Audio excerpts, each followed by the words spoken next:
가능할 것 같긴 한데요. 시간이 좀 많이 걸릴 것 같고요. 그 다음에 중요한 거는 그렇게 포지셔닝 자체가 그렇게 큰 규모는 아닐 겁니다. 그러니까 예를 들자면은 첫 번째는 전략자산 비축을 서명을 하게 되면 사실은 이거를 시행하는 전략자산이라고 하면 결국에는 연방정부도 있고 지역 정부도 있잖아요. 그러니까 지역 정부라기보다는 이제 소위 얘기하는 공공기관이 있는데 은퇴자 관련되는 이제 펀드도 있고 공적 기구라고 표현을 할게요. 그 다음에 이제 재향군인들의 펀드 연금 기구도 있고요. 그리고 이제 메디케어나 메디케이드 관련되는 이제 공적 기구가 또 따로 편성이 되어 있고, 그러면은 이것이 결국에는 발권력을 갖고 있는 페드도 전략자산 비축에 대해서 인정을 해주고, 그것이 결국에는 이제 페드의 돈과 그 다음에 우리 연방정부 재무부에 있는 TGA라고 하는 이제 예금 계좌 있지 않습니까? 이게 연동이 잘 될 수 있는 통화로서 양쪽이 인정을 해줘야 돼요. 근데 페드의 입장은 아직은 그것에 대해서 안 된다. 그것은 금융 시스템에 대한 위험성이 있다라는 입장에서 변함이 없거든요. 그러면은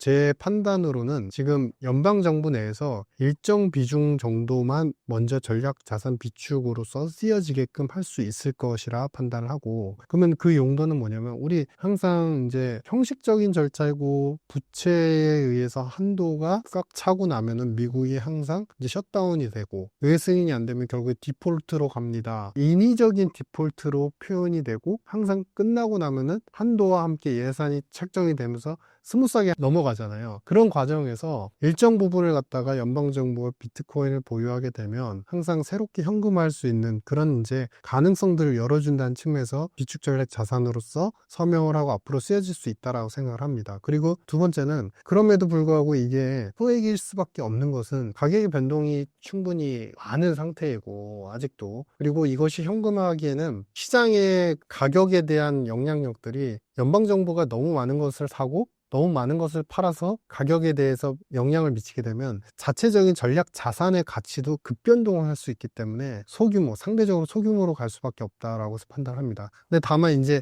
이게 결국엔 전략자산 비축으로 단기적으로는 갈 수 있는 길을 열어주는 것은 저는 핵심은 금융에 있다라고 보거든요.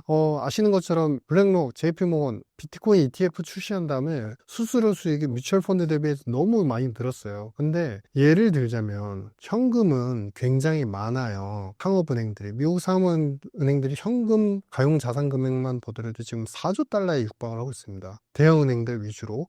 그런데 우리 그때 보셨죠? SBB 사태 보셨죠? 현금 가용액이 대부분 채권에 있게 되면은 사실상 유동화가 힘들고, 유동화가 힘들기 때문에 요즘처럼 디지털 뱅킹 시스템이 많이 되어 있는 상황에서는 돈이 채권으로 충분히 쌓여 있음에도 불구하고 채권 매도가 안 되니까 그것 때문에 결국에는 뱅크런이 발생하고 그것 때문에 파산일 수 있는 거예요. 그러면은 지금 은행에 뭘 주어지면 좋을까요? 현금이 아닌 다른 투자할 수 있는, 다만 유동화를 충분하게 할 수 있는, 그리고 BIS 비율의 큰 악영향, 그러니까 그것을 투자함으로써 바젤에서 원하는 그 자본 비율을 갖다 깎아먹지 않을 수 있는 자산을 사는 게 중요한데, 그렇기 때문에 지금 투트랙으로 가는 거잖아요. 자본 비율을 갖다가 낮출 수 있는 규정을 연방정부가 계류 중에 있다라고 말씀드렸죠. 충분히 어느 정도 위험 투자를 할 수 있게끔. 그리고 두 번째, 전략자산 비축을 인정을 하게 되면, 연방정부가 인정을 하게 되면 사업은행들도 그게 가능하기 때문에 유동화가 충분히 빨리빨리 일어날 수 있게 된다. 그러니까 비트코인을 일부 직접 보유를 할 수 있게끔